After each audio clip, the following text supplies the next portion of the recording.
Bonjour, bienvenue à Médecine en 3 minutes. Comme d'habitude, on va droit au but. Le sujet est expliqué d'une manière claire, brève et souvent illustrée.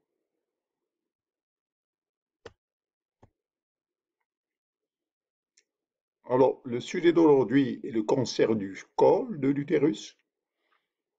Ceci est la deuxième partie. Une première partie a déjà fait l'objet d'une vidéo. Voici l'organisation de la présentation. Alors, les, les, les, les frottis répétés, le typage DNA du papillomavirus, la colposcopie, la biopsie, le curetage endocervical et le diagnostic par comme biopsie.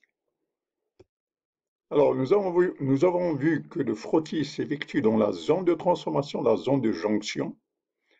Alors, une fois ce prélèvement effectué, qu'est-ce qu'on observe sur le plan cytologique? Alors, l'appellation CIL, Cervical Intraepithelial Lesion,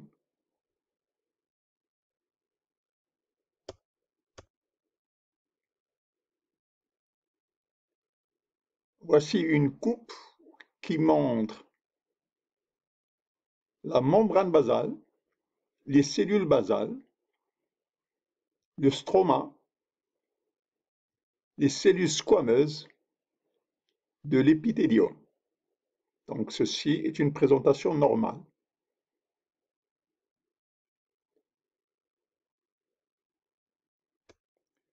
Voici une dysplasie qui gagne du terrain.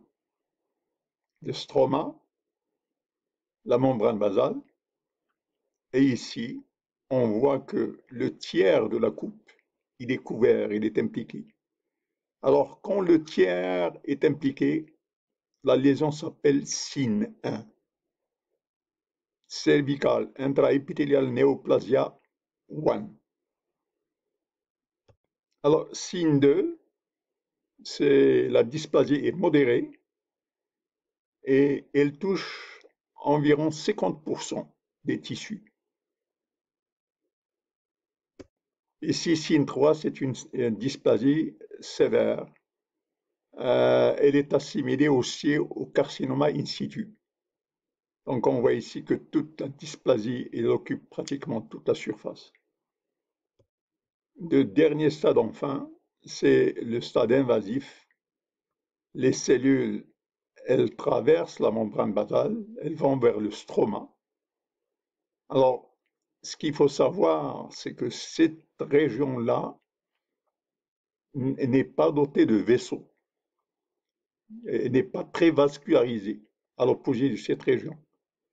Mais quand les cellules gagnent cette région du stroma, qui est très vascularisée, alors à ce moment-là, l'extension s'effectue rapidement, s'effectue vite. Alors, je récapitule. Ici, c'est une coupe normale. Ici, la métaplasie a touché le tiers de la lame. Ici, elle touche la moitié de la lame. Et ici, elle touche pratiquement toute la totalité de la main. Ici, les cellules traversent la membrane basale et vont vers l'estroma. Sin, sin 1, sin 2, sin 3, c'est l'invasion du stroma.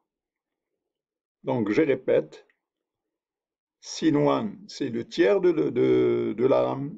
Sin 2, c'est la moitié de la lame. Sin 3, c'est pratiquement toute la coupe qui est ici. Quand la métaplasie traverse la membrane basale, c'est le quatrième stade. Alors,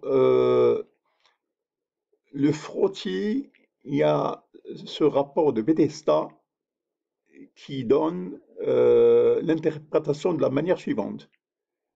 Est-ce que le frottis est adéquat ou pas? Donc, il est satisfaisant ou insatisfaisant. Et l'interprétation peut être négative ou bien Squamous epithelial cells, ASCUS. Alors, ASCUS, c'est quoi? Atypical squamous cells, uncertain significance. ASCUS, atypical squamous cells for uncertain significance. Il peut être high grade, il peut être low grade. Et si l'atteinte est glandulaire, elle peut être bénigne, elle peut être néoplasique, il peut y avoir un adénocarcinome, il peut être invasive.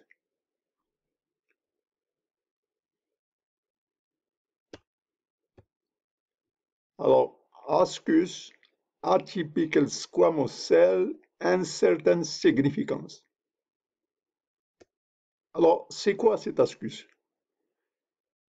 Son incidence est de 5 à 20%. Et ça veut dire quoi? Quand le pathologiste est incapable d'interpréter le frottis, il répond par ASCUS, atypical squamous cell, uncertain significance. Le but donc est de réduire cet ASCUS par deux moyens, en faisant des préparations fines et en faisant le typage du virus. Donc, si le pathologiste juge que le frottis ne peut être interprété, il répond ASCUS, atypical squamous cell, uncertain significance. Donc, quel pourcentage de cas? C'est dans 5 à 20% des cas. Quelle est l'attitude après? C'est de faire des préparations moins épaisses, plus fines, et de faire le typage de l'ADN viral. Alors, si le pathologiste répond ASCUS, qu'est-ce qu'il faut faire?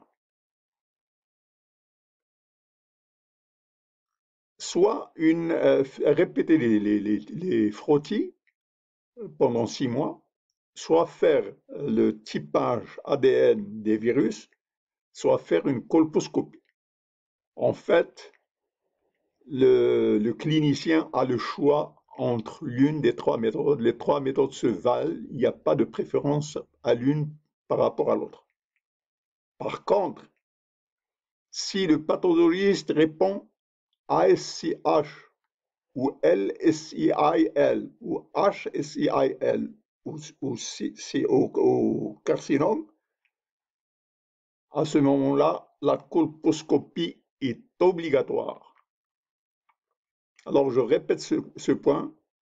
Le pathologiste peut répondre de deux manières, soit qui répond ASCUS, soit HHS, LSIL, HSAL, OCA. Dans le premier cas, on a le choix, soit de répéter le frottis, soit de faire le typage ADN, soit de faire une coloscopie. Mais s'il répond un de ces quatre ici, dans ce cas-là, il faut obligatoirement faire une colposcopie. Alors ici, voici les sensibilités en fonction du type de test. La sensibilité, s'il est conventionnel, est de 50%. Si la préparation est fine, on passe déjà à 80%. Mais si on fait le DNA taping, le typage ADN, à ce moment-là, le 100% de diagnostic. Alors, conduite à tenir devant l'ASCUS, HPV DNA taping, si on a les sérotypes 16, 18, 31, 33 et 35, c'est à haut risque. Il faut faire une colposcopie et une biopsie, les deux. Par contre, si on a les types 6 et 11, à ce moment-là, le risque est moindre. Ce qu'il faut, c'est uniquement de répéter le frottis dans un an.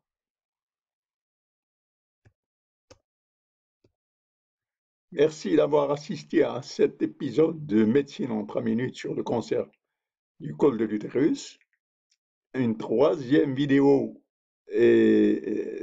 vous est proposée. Voulez-vous cliquer le like? Et si vous n'avez pas encore adhéré à la chaîne, de le faire.